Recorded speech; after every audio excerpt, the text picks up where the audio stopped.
Shalom Aleichem, on est dans les Darim, page 73, on est à la troisième ligne. Baï Rami Bar Chama. Rami Bar Chama se pose la question, qu'est-ce qui se passe si on a affaire à un sot? Donc en l'occurrence, le mari n'entend pas le neder de sa femme, puisqu'il est sot.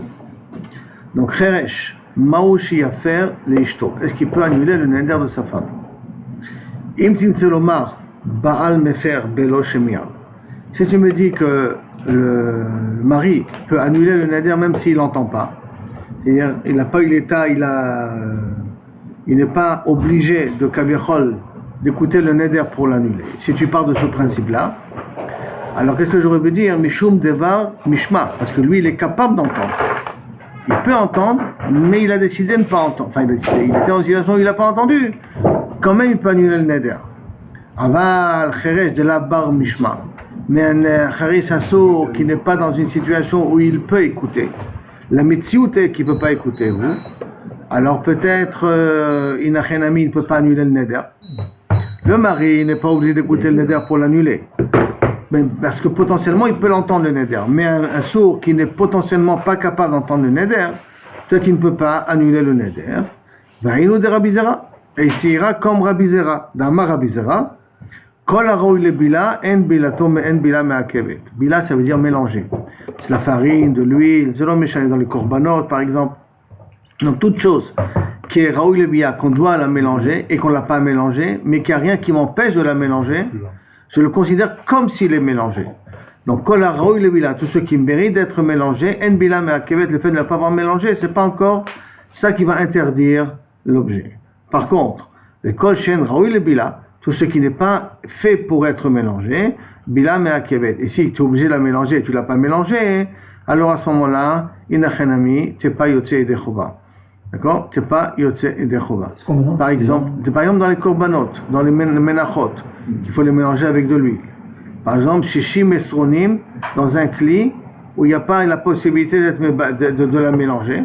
Alors à ce moment-là, la bila elle est me'akevet. Si je ne l'ai pas mélangé, puisque dans une situation où je ne peux pas mélanger, d'accord? Alors à ce moment-là, si je ne mélange pas, c'est pas soul. Mais si je suis dans une situation où je peux mélanger, par exemple, j'ai un grand kli et il peut recevoir toute la quantité de farine qu'il y a, et donc je peux mélanger et je n'ai pas encore mélangé, c'est comme si j'ai mélangé et le korban peut être valable comme ça. Par conséquent, puisque le mari ne peut pas entendre, il ne peut pas entendre, puisqu'il est sourd, alors il est dans une situation où milchatrila, il n'entend pas l'information, et s'il n'entend pas l'information, donc à ce moment-là c'est me'akev pour pouvoir annuler le neder de sa femme. Ça c'est le premier état du safek. Tu peux la comprendre, suivant les lèvres. Alors, est-ce qu'il faut une shmia, il faut écouter un neder? Il faut écouter. Mais écouter c'est pas lire. Oui, ça c'est le simanim que tu as aujourd'hui. Mais quand une femme elle fait un neder, elle dit je prends sur moi de temps manger de pommes, d'accord? Est-ce qu'il faut que le mari puisse avoir la capacité d'entendre le neder? Ou uniquement de savoir qu'il a émis un neder? Il faut entendre le neder qui est marqué biyom shomo. Yim biyom shamo aisha yaniya ota. Le jour où il entendra, il faut le prendre ça à la lettre. Il faut entendre. Aven. Non, il y a aven, il y a shmiya. Là il y a aven, il y a shmiya. Là peut-être la shmiya, c'est shmiya mamash. Ben, c'est ce que ça fait justement. Odilma ou peut-être veshama isha lo me'akev. Ou peut-être le fait que le mari l'entend, c'est pas me'akev. Ça ne pose pas de problème. Donc en d'autres termes, est-ce que biyom shemoa isha, le mot shemoa, c'est une obligation, ou le mot shemoa n'est pas une obligation? D'accord? Ça c'est la deuxième partie du safek. Ou shema lo me'akev. Ou sinon de dire, puisqu'il n'est pas capable d'entendre, alors c'est me'akev pour pouvoir annuler. Quand je suis capable d'entendre et je n'ai pas entendu encore, mais je sais qu'elle a fait un neder, je peux l'annuler le neder. Mais quand je ne suis pas capable d'entendre parce que je suis sourd, même si je sais rouler le neder, je ne peux pas annuler le neder parce que dans une situation où je ne peux pas entendre. Donc ici, la Gemara, Maraba, Tashma. Bien écoute, voilà, je vais t'amener une preuve ici. Il y a marqué dans une braïta, Veshama Isha, Brat Leeshet Cheresh Ma'amina. Une braïta mefourechée qui dit, parce qu'il y a marqué Veshama Isha, il faut que le mari l'entende, ou qu'il soit capable d'entendre, pas forcément qu'il entende, mais qu'il soit au moins capable d'entendre. Ça vient exclure la femme d'un Cheresh, que le mari ne peut pas lui annuler le neder. Donc en vérité, le safek, il est mouchra grâce à la braïta, kamne rabba. Maintenant une autre question. Baal maouchi yafer l'ishten hashav. bevatachat. Il est marié avec deux femmes ont fait des nedarim, il les a entendus, et il veut les annuler d'une pierre deux coups. Les deux d'un coup. Est-ce qu'il peut ou il ne peut pas? Bevatachat. Parce que maintenant, je reprends le passo. Comment marqué? Imbeyom shamu aisha yania ota. Ota, c'est marqué au singulier. Est-ce que ce ota, il faut le prendre à la lettre, et donc il faut que ce soit chaque personne benifrad, ou ota, ça peut être toutes les femmes. Et donc je peux faire une atarat nedarim générale. Donc achat ota, ota dafka elle, donc une à une, olab dafka. Non, il y a marqué ota, mais ça fait allusion à tes femmes. Donc ça peut être plusieurs en même temps. Amaravina attachma, bien écoute, je t'amène un autre exemple. Un exemple qui est marqué dans Din Sota. Si maintenant, el mashkim shte sotot keachat, j'ai deux sotot ici. Ça peut être du même mari, par exemple, Zélom Chané, qui ont chachad de tromper leur mari. Maintenant, est-ce que je peux les faire boire les deux en même temps ou pas? Qu'est-ce que dit le Tanakama? Que en mashkim shte sotot keachat. Pourquoi? Mipnei sheliba gaz bechaverta. Parce que chacune encourage l'autre. Ça veut dire, si toi tu bois, moi je bois. Comme si toi tu bois, moi je bois, alors on n'est pas dans un état où on peut faire de pression sur elle pour éviter de la faire boire. Parce que Bedarka, qu'est-ce qu'on fait? On la fait jurer, on la met dans une situation qu'elle jure, avant qu'on la fait boire, dans l'espoir que, à cause de la chevoie, elle va s'abstenir de jurer. Elle s'abstenir de jurer, ça va nous abstenir d'effacer le nom d'Akadosh Baruch Hu, et elle va reconnaître sa faute. Mais comme elle est avec une copine, alors peut-être ils s'encouragent mutuellement et elles se permettront à boire. C'est la raison pourquoi on ne fait pas jurer de sotot beyachad.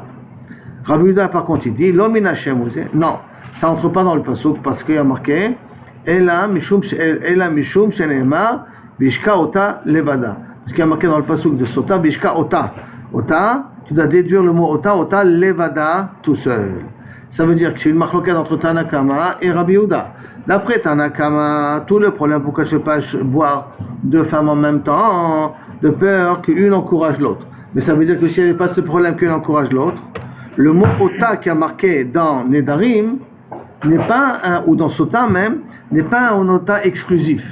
On va dire que elle et pas quelqu'un d'autre. Je reprends.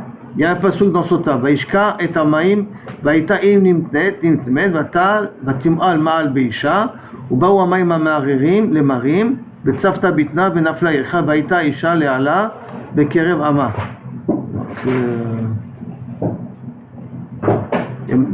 Vaishka Amaim.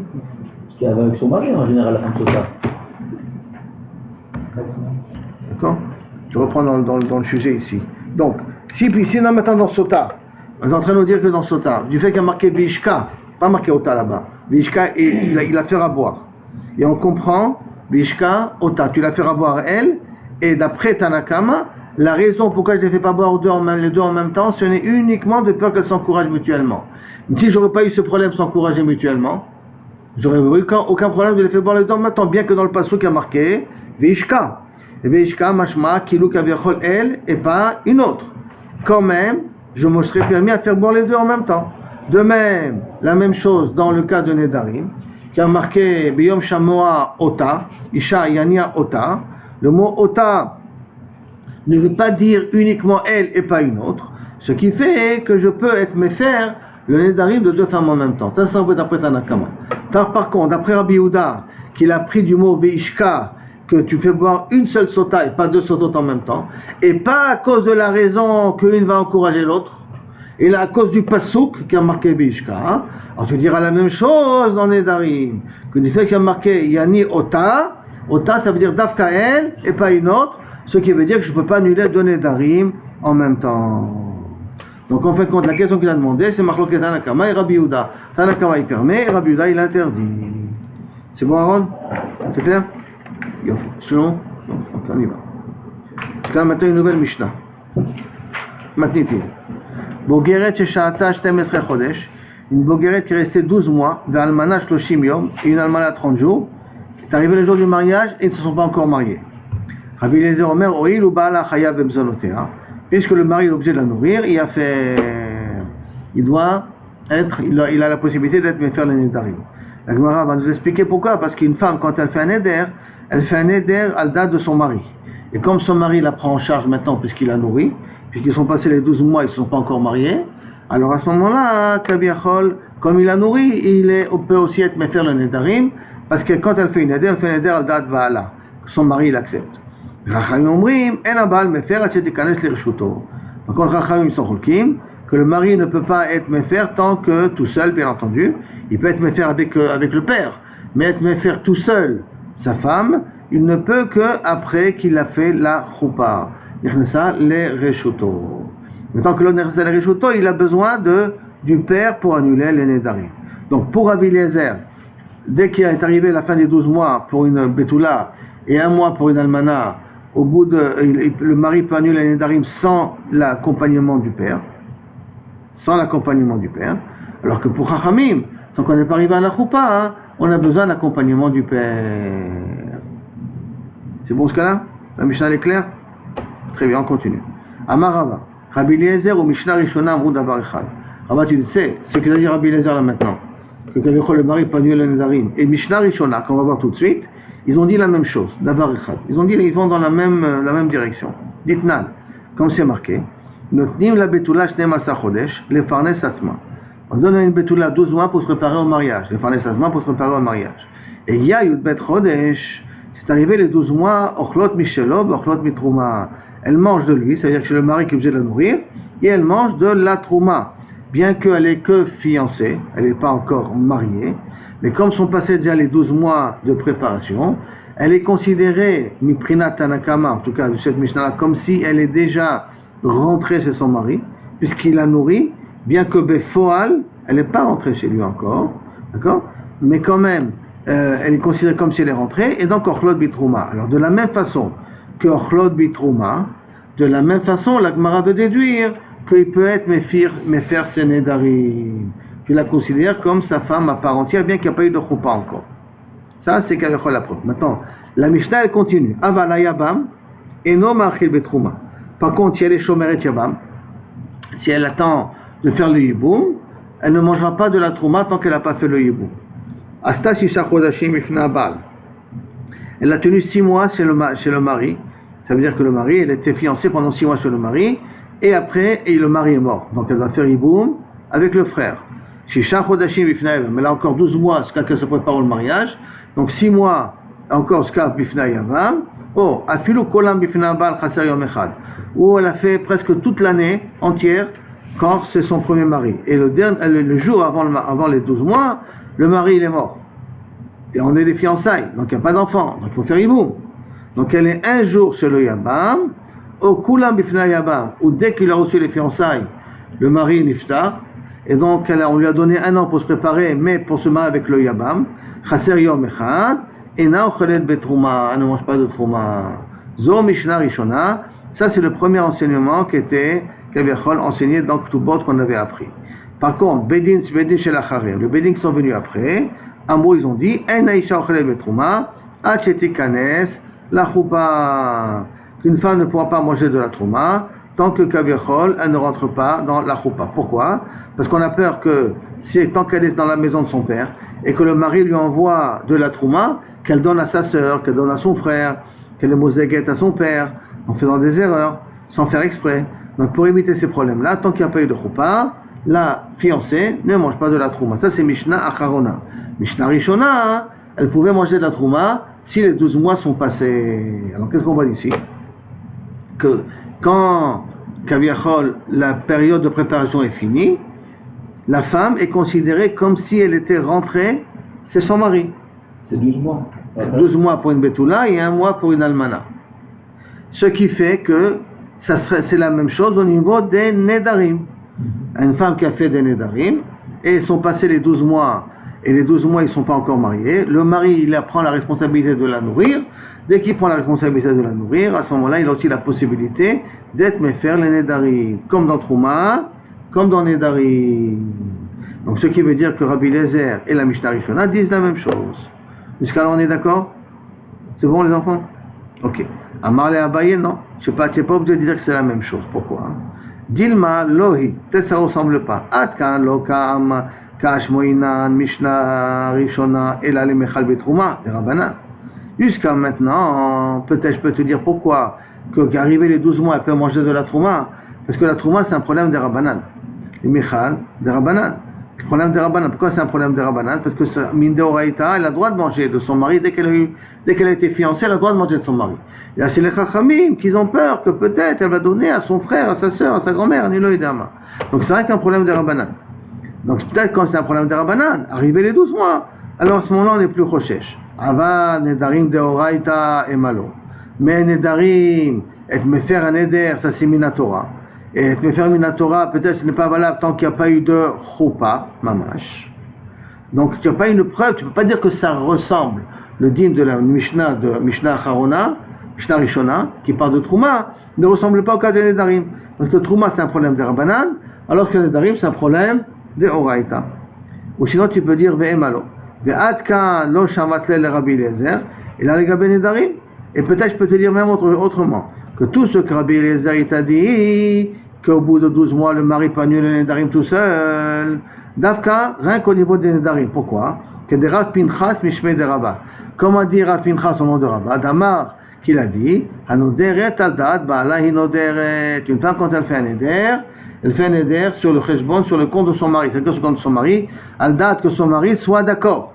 Comme elle fait un neder, al-Dad que son mari soit d'accord, donc c'est un neder qui est conditionné à la volonté du mari. Et donc, quand le mari prend la responsabilité de la nourrir, c'est à ce moment-là qu'il que Miprinata, le neder prend la condition de son mari, et c'est pour ça que le mari peut annuler sans le besoin que le père l'accompagne. Et pourquoi ça? Parce que quand elle a fait le neder, à la date de son mari. C'est quoi la date de son mari? Que dès que son mari s'occupera d'elle, alors à ce moment-là, elle donne la permission à son mari d'annuler le neder. Aval, Trouma, mais peut-être Trouma, c'est différent. Afilu miderabanan namilo achla. Que même si tu aurais dit que c'est Trouma miderabanan, et même si tu dis qu'on parle de Trouma bismanazé, parce que Trouma bismanazé c'est derabanan, quand même, elle ne mangera pas. Pourquoi elle ne mangera pas? Parce que Beder Klal, Asur Chizuk le Divrem, Yoter Michel Torah. Que Beder Klal, les Chachamim, ils font attention à derabanan, plus que Kaviachol à de Oraïta. Donc quand peut-être ils font attention à plus à derabanan, plus à de Oraïta, alors à ce moment-là, on peut dire que Davka, là-dessus, on est Mahmir. C'est que Rabbi Eliezer, il pourrait être Mahmir. Donc tu n'as pas une preuve que Rabbi Eliezer, il sera d'accord avec le din de Trouma. Et tu n'as pas une preuve que ce qu'on dit dans Trouma, hein, c'est le même din que dans le din des Rabbanan, dans le din de Nedarim. D'accord? Parce que Trouma, c'est des Rabbanan, et Nedarim, c'est des Oraïta. Donc on ne peut pas apprendre l'un de l'autre, ce qui fait que le din de Rabbi Eliezer, c'est Rabbi Eliezer, le din de Trouma, c'est Trouma. C'est possible que les deux vont ensemble, et c'est possible que les deux ne vont pas ensemble. Donc, on n'a pas eu le preuve pour expliquer vraiment donc qui ça va.